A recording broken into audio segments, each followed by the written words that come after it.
Tight হয়ে আছে, জায়গাটা ঢিলা করেন তো একটু একটু। না এই যে এটা এটা হচ্ছে ইয়ে হয়ে আছে। দেন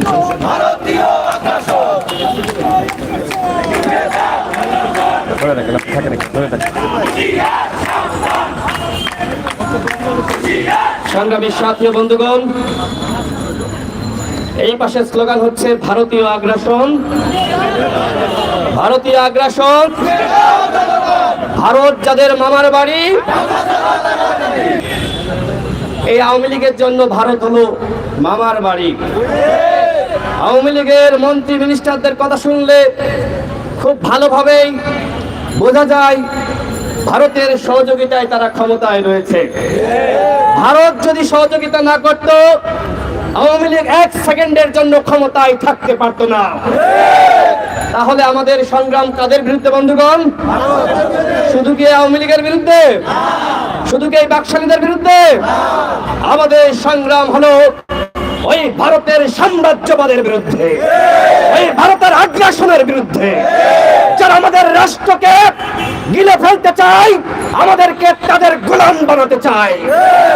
আমরা কি ওই পিণ্ডির যে জিঞ্জির সেটিকে আমরা মেনে নিব? আমরা পিণ্ডির জিঞ্জির ভেঙেছি ওই দিল্লির দাসত্ব করার জন্য নয়। ওদের হাতে গোলামীর জিঞ্জির, আমাদের হাতে স্বাধীনতার পতাকা। এই পতাকা হাতে আমাদেরকে মিছিল করতে হবে। ওই ভারতীয় অত্যাচারকে বাংলাদেশ থেকে হটাতে হবে। এই পররাষ্ট্রমন্ত্রী সেই স্পষ্ট ভাবে তার বক্তব্য শুনলে বুঝবেন সে একজন ভারতীয় দাবেদার। সাংবাদিকরা তার কাছে প্রশ্ন করেছে, একজন বিজেপি সদস্যকে হত্যা করা হয়েছে, আপনার প্রতিক্রিয়া কি? তিনি কোন উত্তর দেননি, তিনি কোনো কথা বলেন নাই। তিনি চুপ করে শুনেছেন আর মাথা নত করে চলে গিয়েছেন। আরেকজন আছে এই আওয়ামী লীগের মন্ত্রী, নৌ প্রতিমন্ত্রী, তিনি বলেছেন এটি বিচ্ছিন্ন ঘটনা। আমার দেশের একজন সন্তানের বুকে গুলি চালাবে, তাকে চোরা কারবারি বলে হত্যা করবে, আর সেটি নাকি বিচ্ছিন্ন ঘটনা। এই বিচ্ছিন্ন ঘটনাকে দেখার জন্য আমরা বাংলাদেশের যুবক সমাজ, বাংলাদেশের ছাত্র সমাজ, তারা কি বেঁচে আছি? যেদিন এই অবৈধ সরকার নির্বাচন কমিশনের মাধ্যমে তফসিল ঘোষণা করে, সাংবাদিক ভাইরা এখানে যারা আছেন আপনারা সকলেই ছিলেন। ওই দিন সকালে বিজয়নগর পানির ট্যাঙ্কি মোড়ে আমাদের সভাপতি নুরুল হক নূর এবং আমি কথা বলছিলাম।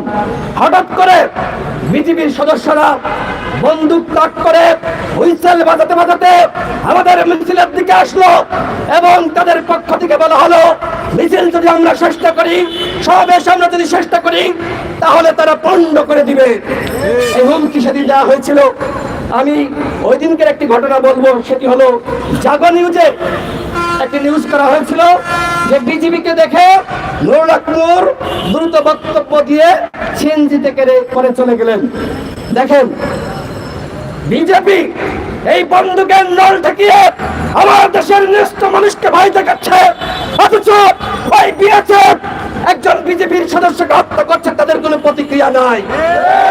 হাতের চুরি পরে আসেন, যদি আমার দেশের সীমান্ত আপনারা পার না দিতে পারেন, যদি আমার ভাইদেরকে রক্ষা করতে না পারেন, তাহলে এই বন্দুক আপনাদেরকে বেতন দেওয়া হয় জনগণের ভ্যাট এবং ট্যাক্সের টাকায়।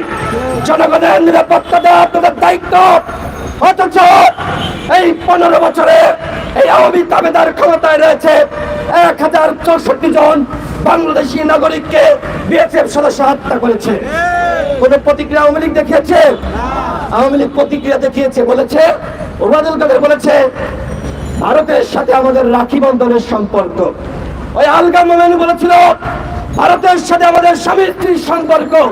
এই বর্তমান পররাষ্ট্রমন্ত্রী ভারতীয় দাবেদার, তিনি বলেছেন 14 সালে ভারতবর্ষের সরকার আমাদেরকে সহযোগিতা করেছিল, 24 সালেও তারা আমাদেরকে সহযোগিতা করেছে। মাথা নত করে এই কথা বলেন, এদের মেরুদণ্ড নাই, এদের শিরদাঁড়া নাই, এরা ভারতীয় দাবিদার, এদেরকে বাংলাদেশ থেকে হটাতে হবে। এই যে ইন্ডিয়া আউট ক্যাম্পেইন চলছে না সামাজিক যোগাযোগ মাধ্যমে, ভারত খেদাও, এই দাবিদারকে বাংলাদেশ থেকে খেদাতে হবে, আওয়ামী লীগকে বাংলাদেশ থেকে খেদাতে হবে। আওয়ামী লীগের মধ্যে সবাই খারাপ না, অনেক ভালো মানুষ আছে। তোফায়েল আহমেদকে বর্ষিয়ান নেতা, 69-এর গণঅভ্যুত্থানের মহানায়ক মন্ত্রিত্ব দেওয়া হয়েছে, মন্ত্রিত্ব দেওয়া হয়েছে যারা শেখ হাসিনার পায়ে সালাম করতে পারে, যারা মাথা নত করতে পারে, যাদের শিল দ্বারা রয়েছে, তাদের কাউকে এই মন্ত্রী পরিষদে ঠাঁই হয়নি। বন্ধুগণ, এই অবৈধ সংসদ অসাংবিধানিক, এখানে এখনো পর্যন্ত 648 জন সংসদ রয়েছে, মন্ত্রীরা সব শপথ নিয়ে ফেলিয়েছে। এই যে এইভাবে এই ভারতীয় দাবিদার আজকে সংবিধানের দোহাই দিয়ে তারা নির্বাচন করছে, অন্যদিকে এই দাবিদাররা তারা এই সংবিধান লঙ্ঘন করছে। এদের কাছে সংবিধান বলে কিছু নাই, এদের কাছে ক্ষমতা হলো মুখ্য, ক্ষমতায় থাকার জন্য 1 কোটি মানুষকে যদি গুলি করে হত্যা করতে হয়, প্রশাসনের মাধ্যমে তারা গুলি করে হত্যা করে ক্ষমতায় থাকতে প্রস্তুত রয়েছে। আমরা কি করব? আমাদের করণীয় কি? আমাদের অবশ্যই আমেরিকা, ইউরোপের দিকে, জাতিসংঘের দিকে তাকিয়ে থাকলে হবে না। তারা অনেক বক্তব্য দিয়েছে, অনেক বিবৃতি দিয়েছে, স্যাংশন দিয়েছে। এখন যা কিছু করার এই বাংলাদেশের জনগণকেই করতে হবে, এবং সেটি করার জন্য এদেশে গণঅভ্যুত্থান সৃষ্টি করতে হবে। জনগণকে তার ভাত এবং ভোটের অধিকার প্রতিষ্ঠার জন্য রাজপথে নেমে আসতে হবে। জনগণ যদি রাজপথে নেমে আসে, ওই শেখ হাসিনাকে ভারত যতই সহযোগিতা করুক, ওই চীন যতই বাংলাদেশের এই অবৈধ সরকারকে স্বীকৃতি দিক না করুক, এই সরকার জনগণ রাস্তায় নেমে আসলে 1 মিনিটের ক্ষমতায় থাকতে পারবে না। সুতরাং আমাদেরকে বাংলাদেশের জনগণের কাছে যেতে হবে, বাংলাদেশের জনগণের কাছে আমাদের কথাগুলো বলতে হবে। এখানে আমার অত্যন্ত ভালো লাগে যে আমরা যখন সমাবেশ করি, এই রিক্সা চালক ভাইয়েরা, এই শ্রমিক ভাইয়েরা, এই হকার ভাইয়েরা, তারা আয় উপার্জন বন্ধ করে আমাদের বক্তব্য শোনার জন্য সারিবদ্ধ হয়ে দাঁড়িয়ে যায়। এই যে জনগণ জেগে উঠেছে, এভাবে আরো জনগণকে জাগ্রত করতে হবে। বাংলার জনগণ জাগ্রত হলে এই দাবিদাররা ক্ষমতায় থাকতে পারবে না।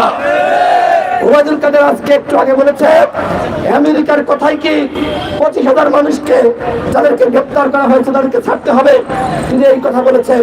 অথচ আমেরিকার একজন প্রেসিডেন্ট, তাকে যখন দেখে শেখ হাসিনা স্বয়ং সেলফি তোলার জন্য পাগল হয়ে যায়। একটি সেলফি দাও, একটি সেলফি দাও, সেই সেলফি তারা বাংলাদেশে এসে জনগণের কাছে বিক্রি করে। এবং এখন আবার ভাওতাবাজি শুরু করেছে, স্বীকৃতির ভাওতাবাজি। তাদেরকে নাকি আমেরিকা, ইউরোপ স্বীকৃতি দিয়েছে।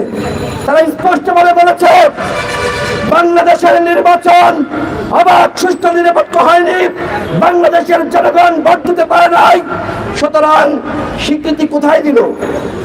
জাতিসংঘের রীতি অনুযায়ী তারা যে কোনো দেশে গণতান্ত্রিক ভোটে অথবা কর্তৃত্ববাদ কায়দায় ক্ষমতায় যে সরকারি আসুক না কেন, রীতি অনুযায়ী তারা অভিনন্দন জানিয়ে থাকে। যেটি জাতিসংঘের পক্ষ থেকে মহাসচিবের মুখপাত্র তিনি স্পষ্ট করেছেন, বাংলাদেশের নির্বাচন অবাধ, সুষ্ঠু, নিরপেক্ষ হয় নাই এবং রীতি অনুযায়ী সংবর্ধনা বা অভিনন্দন জানানো হয়েছে। আমেরিকার পক্ষ থেকে একই কথা বলা হয়েছে, বাংলাদেশের নির্বাচন অবাধ, সুষ্ঠু, নিরপেক্ষ হয় নাই। সুতরাং গণতান্ত্রিক বিশ্ব এই বেহায়া, নির্লজ্জ, দামি সরকারকে কোনো স্বীকৃতি দেয় নাই।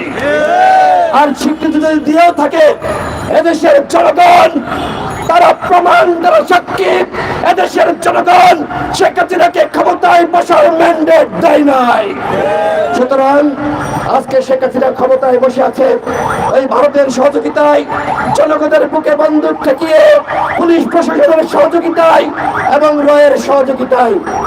ছাত্রতা ইলিয়াস আলীকে গুম করেছে কারা? এই প্রশাসন। এই প্রশাসন করেছে নাকি র করেছে, সেটি আমাদের তদন্ত করতে হবে। এবং বাংলাদেশে এই যে হাজারো মানুষকে গুম করা হয়েছে, অনেককে সীমান্তের ওই পারে পাওয়া গেছে। বিএনপি নেতা সালাউদ্দিন আহমেদ স্থায়ী কমিটির সদস্য, তিনি এখনো পর্যন্ত ভারতে রয়েছেন। তাকে কারা গুম করে চোখ বেঁধে সীমান্তের ওই পারে নিয়ে গিয়ে ফেলিয়েছে, সেটির স্পষ্ট তদন্ত করতে হবে। বাংলাদেশে যতগুলো মানুষকে সীমান্তের ওই পারে পাওয়া গেছে, সাংবাদিক কাজল থেকে শুরু করে এর স্পষ্ট তদন্ত করতে হবে, এর সাথে ভারতীয়রা জড়িত কিনা। আমি আমার বক্তব্য শেষ করব, তার আগে একটি বিষয়ে কথা বলতে চাই। গতকাল 25শে জানুয়ারি ছিল একটি কালো দিন। 1975 সালে ওই দিনে স্বাধীনতার পরে 1973 সালে যে নির্বাচন হয়েছিল, সেই নির্বাচনে আওয়ামী লীগ ক্ষমতা এসেছিল এবং 25শে জানুয়ারি তারা 11 মিনিটের মধ্যে আইন পাস করে বাংলাদেশে বাকশাল কায়েম করেছিল। সেই বাকশাল বাংলাদেশের জনগণ মেনে নিয়েছিল। আওয়ামী লীগ স্বাধীনতার পর থেকে স্বৈরাচারের দল 96-তে হাতে তসবি নিয়ে, মাথায় হিজাব পরে, মাথায় টুপি পরে জনগণের কাছে ক্ষমা চেয়ে নাকে খাট দিয়ে তারা বলেছিল, আমরা অতীতের ভুল থেকে শিক্ষা নিয়ে আমরা বাংলাদেশ ভালোভাবে চালাতে চাই, আমাদেরকে ভোট দেন। বাংলাদেশের জনগণ তাদেরকে ভোট দিয়েছিল। বিনিময়ে কি পেল? বিনিময়ে তারা এখন বাকশাল টু বাংলাদেশে কায়েম করেছে। অর্থাৎ আওয়ামী লীগ কখনো ওই গণতান্ত্রিক দল ছিল না, আওয়ামী লীগ জন্ম লগ্ন থেকে একটি স্বৈরাচারী দল। সুতরাং এই ভারতীয় স্বৈরাচারকে আমাদের হটাতে হবে। দেশের মানুষের ভাত এবং ভোটের অধিকার প্রতিষ্ঠা করতে হবে। যে লড়াই শুরু হয়েছে, যে সকল রাজবন্দীরা জেলে রয়েছে, তাদের মুক্তি করতে হবে। একই সাথে সাবেক 3 বারের প্রধানমন্ত্রী খালেদা জিয়া, যদি আপনারা বিএনপির নেতা কর্মীদের উদ্দেশ্যে বলতে চাই, তাকে যদি আপনারা ওই গৃহবন্দী অবস্থা থেকে মুক্ত করতে না পারেন, তাহলে চলমান আন্দোলন কখনোই সফল হবে না। কারণ 90-তে এই খালেদা জিয়ার নেতৃত্বে রাজপথে আন্দোলন সফল হয়েছিল। আমরা দেখছি এই 15 বছরে এখনো পর্যন্ত বিএনপি যে আন্দোলনের নেতৃত্ব দিচ্ছে, সেই আন্দোলন এখনো পর্যন্ত সফল হয় নাই। সুতরাং যোগ্যদেরকে নেতৃত্বের জায়গায় বসাতে হবে, তরুণদেরকে বসাতে হবে। বয়সের চাপে তারা এখন নেতৃত্ব দিতে পারছে না, তাদের মাধ্যমে গণঅভ্যুত্থান কখনোই সৃষ্টি হবে না। হয়তো বিএনপির শীর্ষ নেতারা আমার উপর অভিমান করতে পারে, রাগ করতে পারে, কিন্তু জনগণ আজকে বড় দলগুলোর আমাদের এই যে আমরা সঠিক আন্দোলন সৃষ্টি করতে পারছি না, যার ভুক্তভোগী হচ্ছে দেশের জনগণ। সুতরাং এদেশের জনগণের ভাত এবং ভোটের অধিকার প্রতিষ্ঠা করার জন্য অবশ্যই যোগ্য নেতৃত্বকে সামনে দিতে হবে। আমাদের গণ অধিকার পরিষদের সংগ্রামী সভাপতি নুরুল আহ্বানে আজকে আবার বৃদ্ধ যুবক জনতা সবাই জাগ্রত হয়েছে। তার নেতৃত্বে আগামীতে আমরা আন্দোলন করতে চাই। নুরুল নেতৃত্বে বাংলাদেশের গণঅভ্যুত্থান রচিত হবে। বাংলাদেশের জনগণকে বলবো, গণ অধিকার পরিষদের এই তরুণ নেতৃত্বকে দেখেন, কোটা সংস্কার আন্দোলন থেকে আমরা সংগ্রামী ভূমিকায় রয়েছি। 8 সেপ্টেম্বর থেকে একটি দিনের জন্য আমরা ঘরে বসেছিলাম না, আমরা আমাদের লড়াই চালিয়ে গিয়েছি। যেগুলো আন্দোলনে গণ অধিকার পরিষদের তরুণ নেতৃত্ব আজকে লড়াই করতে প্রস্তুত হয়েছে। আপনারা জনগণ রাজপথে নেমে আসুন, অবশ্যই জনগণের মুক্তি মিলবে, গণঅভ্যুত্থান রচিত হবে, এই তরুণের সরকারের পরাজয় হবে। ধন্যবাদ সকলকে। ধন্যবাদ জনাব রাশেদ।